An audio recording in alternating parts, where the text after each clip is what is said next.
I'm gonna continue this video. I just want to, I don't know how well you guys can see on video, but it's literally amazing. That mountain in front of me is a mountain. I mean, it's not huge, but it's pretty big. And I don't know if you can see on the video, but it's just full of the rice terraces. So it just amazes me that the people go all the way up that high and do the right, grow the rice. Hello! Grow the rice terrace. Grow the rice in the, look at it, all the layers. Wow, it's just gorgeous here. Yeah, I really, I'm in a little bit of a pickle right now. I've been traveling and, you know, I realize that I can't continue to do this, to be honest. I need to go back to my country and make some money. I've been really chewing into my savings and I'm down to the bare minimum. So it's, but you know what, it's okay. I don't regret it because the experience that I have had here has been, you know, absolutely life-changing and something that will form, you know, the future for me. And you know, and so many people that do this, it's the same for them. You know, it forms their future, it opens their eyes. I mean, look at that valley, guys. That is, wow, like just, wow. I mean, it's almost like, I got that same feeling when I saw the Grand Canyon, you know, it's that same, holy shit. Wow, look at that. Yeah, it's just really, it's amazing. Hello. Hi. It's, this is beautiful. Hello. Just in awe of the beauty here in northern Vietnam. And to be honest, I feel like I haven't seen anything. I came from Hanoi, I came almost straight up to the top I'm right near the border of China. And, you know, there's just, if you look on a map, you know, there's just so much land to explore here that, you know, I gotta come back. I mean, I gotta come back and just explore more. But I mean, I think it looks like this everywhere, and it even looks better. I think it's even greater in some places from what I've heard, you know. Yeah, it's stunning. So I think that I will be going down mostly now. Hello!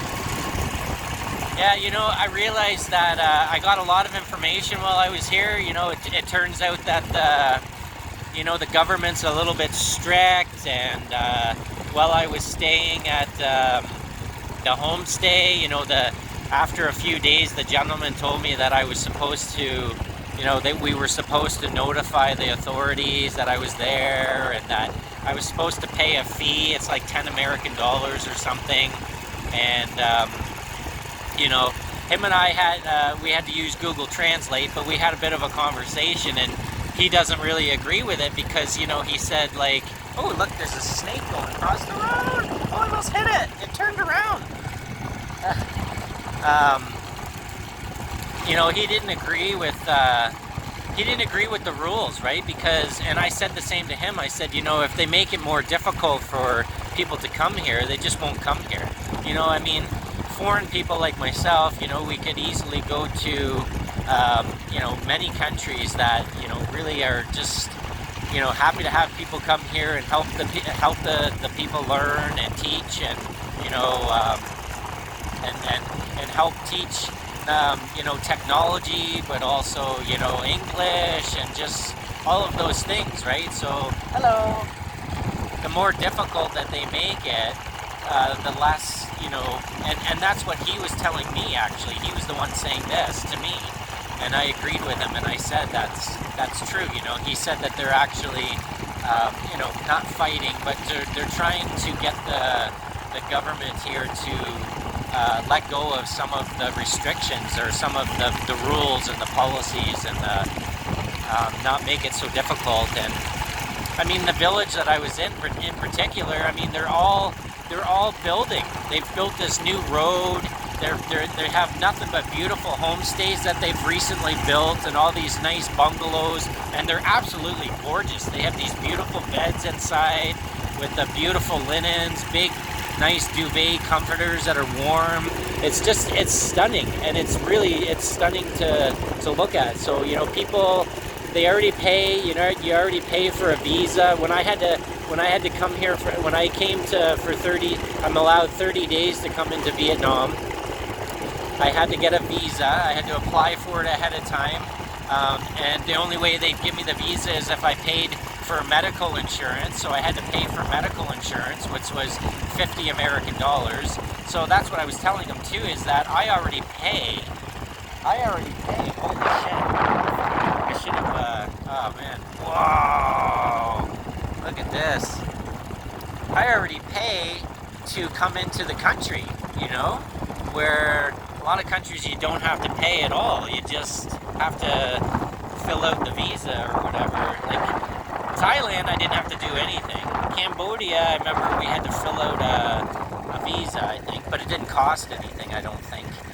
And look at the view. Isn't that amazing?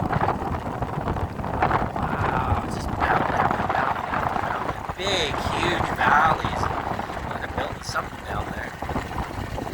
Yeah. Anyway, so, you know, just, you know, to find out that you get and that's the thing, it's so far away. Like, they were telling me that they hardly get any foreigners there. They hardly, you know, most of their visitors are Vietnamese people.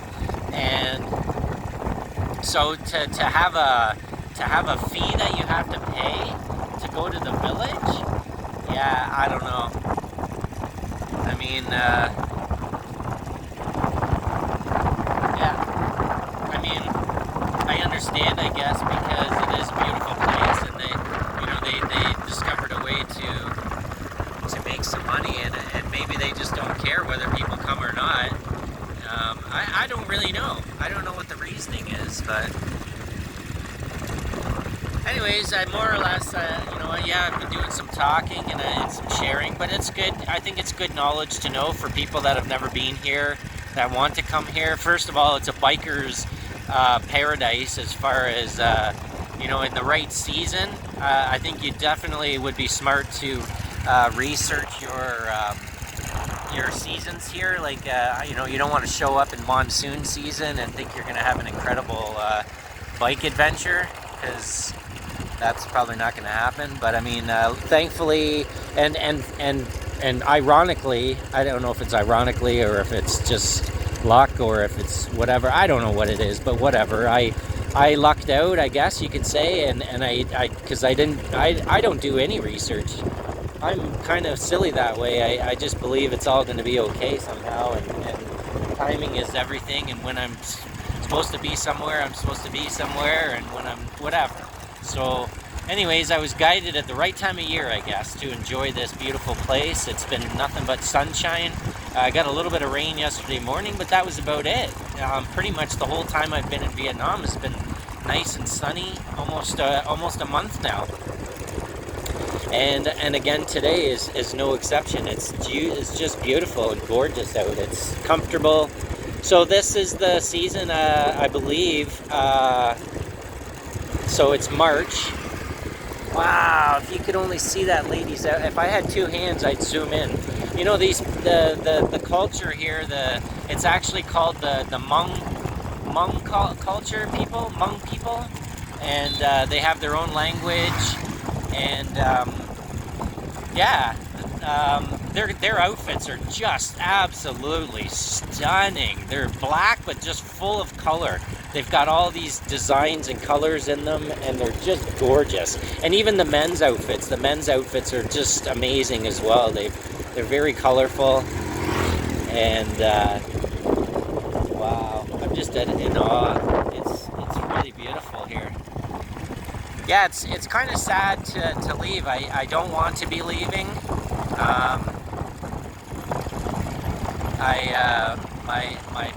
My financial situation is actually pushing me back to my country to work. I would love to be able to continue to explore here. I mean, wow, look at this, guys. If I wasn't videoing, I'd probably go a little bit quicker. I mean, look at it, the road's just twisting and winding through this beautiful, and there's nobody here. You know, it's not touristy. There's actually, I haven't even seen, I don't know, it's funny, the people get so excited, and I never used to understand why they get so excited, but when you go to an area where there's really never any foreigners, and it's no wonder they get excited, because it's something new that they haven't seen in a while, or ever maybe even, or I don't know. And but you know what, it's special because you know, it makes you feel like you're really special. And yeah, when people get excited to see you, and they're strangers, it's completely the opposite of where I'm from originally. You know, where people don't even want to look at you. So yeah, it's completely the opposite. So it really just warms your heart and your soul, and it just feeds you, you know, and it's amazing. And you know, and also, I mean, it's also another amazing thing is the food. I haven't really talked about it, but you know, I mean, they're just growing their food naturally and organically here. They're not spraying anything. They're just completely 100% natural and organic. And you know, there's nowhere I can get a chocolate bar. There's nowhere I can get a bag of chips here. You can't get anything like that. It's just pure, you know, rice and vegetables and organic meat, you know, fish and pork and things like that, and it's all just grown right in where they are. They eat what they have, and you know what? You feel better. You feel amazing. Like, I mean, it's really the way that I wish I would live and wish I could live. And I've actually arranged, I haven't officially arranged it, but it's in the works that I'm going to come back here in the springtime after my seasonal job in Canada. I generally am afraid, I'm someone that's afraid to make commitments like that because it's a little ways away, and I don't know if things are going to change in my life and what other opportunities are going to come. So it was actually quite unlike me and my nature to, and I didn't say 100%, I just told them that, you know, I was actually more or less asking what it would look like, and you know, and they told me that they would give me a free place to stay, and I could eat with the family for free, that they just couldn't pay me. And but you know what, I don't require payment, so and I think that it's somewhere that yeah, I mean, look at her outfit, that's amazing. Hello. Wow. She'd stopped to fix her bandana. But anyways, yeah, it's I just, you know what, I just kind of tuned into my heart space, and I tuned into whether it felt right or not, and I was just kind of getting a lot of yeses and a lot of confirmation that it seemed like it was the right place for me to come back to, and I felt like that's why I was guided there in the first place. So I don't know, I guess, you know, time will tell, and yeah, look at the land. It's just stunning here. You know, actually, I hope it really doesn't get too discovered. That's the thing. I mean, it comes at a price, right? You know, the people there, they want, it's a combination, it's a mixture, right? It's just like anywhere, it's just like any place that you've ever been where you were like, wow, this is amazing and beautiful and gorgeous, and then, you know, years go by and it gets more discovered and it becomes a tourist area, and all the money comes and big places go up and hotels, and I mean, the people here, they don't really want that, but at the same time, they want people to come and enjoy and you know, and spend a little bit of money and support their community, and they're building that, they're creating it. That's the thing. So it's somehow trying to find a balance is, I think, what the challenge is, right? And even the woman that I've connected with that offered me the place to stay and the food to eat and to come back, she speaks English and she teaches. She's actually the one that teaches the children on the weekend, Saturday and Sunday evening, teaches the community children. They're about 12 to 14 years old. And I asked, and even in school, so anyway, so she owns a cafe, and so she was the one that told me that, you know, they actually can't really handle big crowds and like many people all at once. They just don't have the, I mean, they have the space, but they don't really have the, like, the amount of food and the amount of drinks, and like they just don't have that, you know, and they're so far away from everything, really.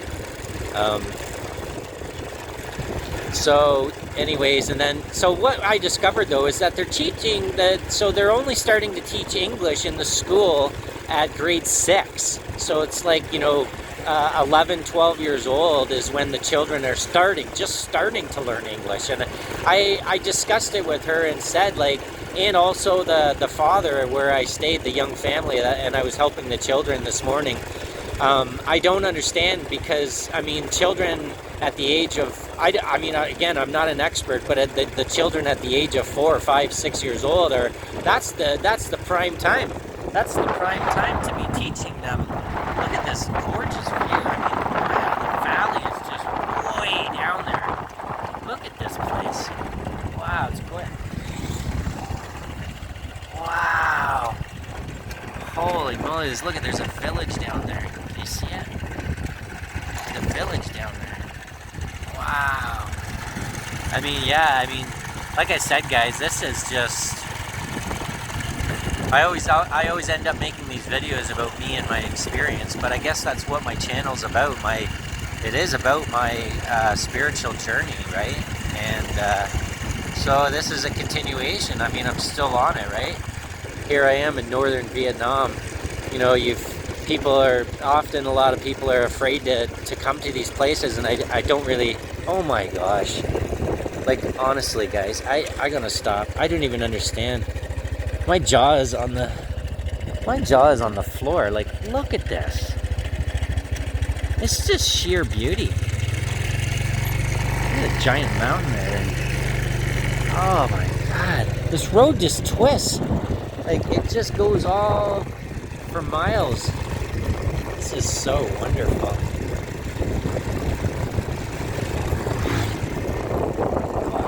And you know what else is impressive is I wish you know, I don't like to take a lot of video of the people because I don't know how they feel. You know, like, I don't know, I mean, I could ask, but I don't know how they feel about,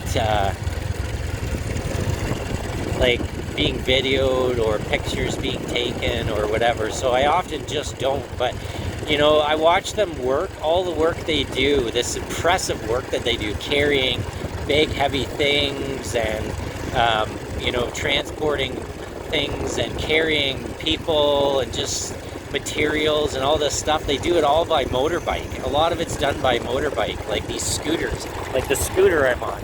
It's impressive, and they go up these steep mountain hills up these little trails, or just little dirt trails, carrying all these big things. And of course I took a picture not too long ago of a lady in the city. I think it was in Hanoi, when I was in Hanoi.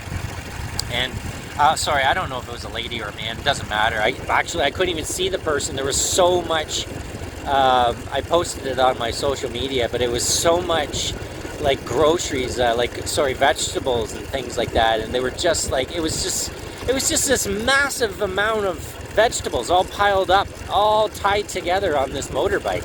You couldn't even see the person driving. You couldn't even see the motorbike. You could see like the bottom of the tires, and you could see their boots, you know, like at the bottom of their, when they were stopped at a set of lights. And that was it. I was just like, that's amazing and insane, but amazing. Yeah, look at these trees. Like they're big, tall pine trees. I never expected to come, when I got to Vietnam, I never expected to see, like that reminds me of like Canada and the USA, you know, in the mountains, and where you see the pine trees and the, look at that, isn't that wild? Wow. Look, we got some horses here, guys. Look at the horses. Hello. Look at the little pony. Aww. Yeah, they're just hanging out. Oh, this one's right on the road. Look. Look. Hello. Yeah, you know, I think that's what I want to tell you people, is that, you know, I don't know how, you know, just save your money. You know, you don't need to buy the newest phone all the time. Save your money and travel. Go on an experience like this. I met a young woman, her name's excuse me. I probably coughed because I wasn't supposed to say her name on live YouTube, where the world can see. So again, anyways, I met this young woman when I had, she was with a guide, a Vietnamese guy that came down from Sapa, and he came down to Hanoi and met her. She's from the USA, and she, it was so wonderful to meet her. I'm friends with her now, and she's just a breath of fresh air. She's been living life, and she's, you know, she has a full-time job from what I understand. You know, I think she's a nurse or something back in America, and but you know what, from what I can see, you know, on her social media and things like that, she takes every opportunity, you know, when she gets time, and goes and has an experience, you know, a beautiful experience. And you know, she's told me that it's so amazing that it's just, you know, it just opens her eyes to how big and beautiful and amazing this world is. And I think it's really healthy for us guys to just to, you know, see the different ways of life and experience different cultures and see the way people live. Like, when I say ways of life, it's really different everywhere. I mean, when I was in the Philippines, it really cracked me open to see the way people lived with no electricity, no water, you know, sleeping on a wooden floor in a little bamboo house. That's like, it's just, you know, and then, yeah, it's crazy. It's crazy to think that, you know, some of us back in the countries where we complain and we bitch and we whine about shit, and it's like, oh my gosh, you have no idea how other people in the world are living. Like, and you know, and you know what, they bitch and complain and whine because they don't know any different, right? They've never been to where I've been here, and where many other people have come to visit, so they don't really know, you know. But that's why I think it's important for us to travel. It makes us more grateful for what we do have, and you know, it humbles us, right? And we realize that, you know, we actually have it pretty easy. We don't have to work too hard. You know, it takes 1 hour to go to the supermarket and get some groceries and go back home, and it's not a big deal. You know, for some places in the world, they got to spend the entire day to get some food. You know, the whole day is a chore, or a part of their day is the whole day is to go. Look at this beautiful garden here. I'm coming into a town. I'm gonna close this off here. I'm glad I videoed some of the mountain drive. I think it's spectacular to see, and I hope this encourages you if you're someone that likes to go on adventures, and come and see northern Vietnam and rent a motorbike and go and explore. It's incredible. Okay, take care. Love you guys. Bye.